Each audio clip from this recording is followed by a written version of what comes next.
You looking at me? Things that you did not know about Taxi Driver. It was released February 8th, 1976. It had a budget of under $2 million, and it made $28.6 million at the box office. Robert De Niro drove a taxi to prepare for the role. So he was playing Travis Bickle. And De Niro obtained a taxi driver's license and spent several weeks driving cabs in New York City. Despite his growing fame after The Godfather Part 2, passengers rarely recognized him.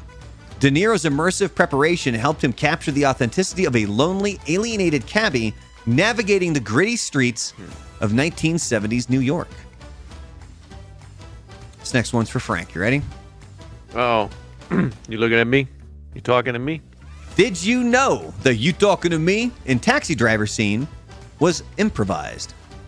The iconic "you talking to me" scene where Travis practices drawing his gun in front of a mirror was not in the original script.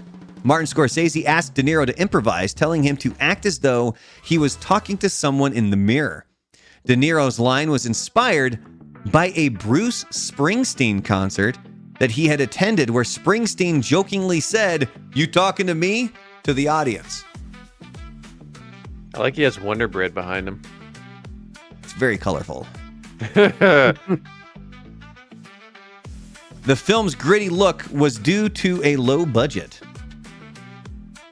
Taxi Driver was shot on a modest budget of about $1.9 million, which meant that Scorsese had to use creative solutions to capture the film's gritty atmosphere. Many scenes were shot on location in New York during the summer of 1975, often at night to amplify the city's seedy underbelly. Oof. The distinctive yellowish tint in the climax was a result of the MPAA requiring desaturation to tone down the blood, making it less graphic. God, I bet New York was just, it smelled the worst and just everything that in the mid 70s at that point. Holy crap. Yeah. Apparently now the whole area just smells like weed. That was like the whole like beginning of the downfall of that city to where it became like a war zone in a lot of the areas. Then in the late 80s, early 90s. Old Giuliani swooped in. Yeah. Before he became a crazy vampire. with the bleeding head.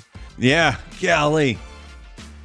Jodie Foster had to be carefully guided for her role. She was only 12 when she portrayed a teenage prostitute in the film. Now, due to her age, child labor laws required that a social worker be present on set. Additionally, her older sister Connie acted as her body double for certain scenes.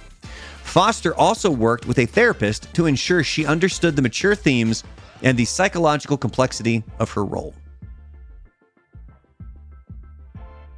Okay.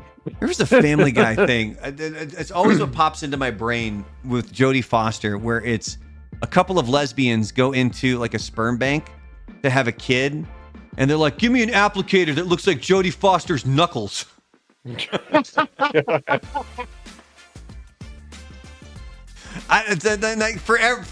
since I heard that line, Jodie Foster's tainted.